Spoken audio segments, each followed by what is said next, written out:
পবিত্র রমজানে এভাবেই আপন হয়ে উঠুক সবাই ইসপির আপন করা স্বাদে।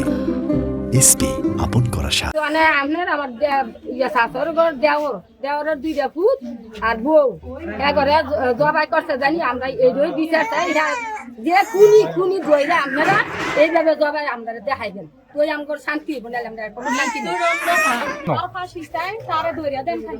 এখন আমরা লাইটের বেলা ঘুমাইতে পারি না, ভয়ে আছি। এরা কখন আমার তিনজন খুন করে গেছে, আমাদেরকে খুন করতে আর কতক্ষণ ভয়ে আছি। হ্যাঁ করে ধরে দেন যারা আমার দুইটা সন্তানরা আমার জালের হত্যা করছে, হ্যাঁ করে ধরে ফাঁসি দেন, তারপর আমরা নিস্তার হবো।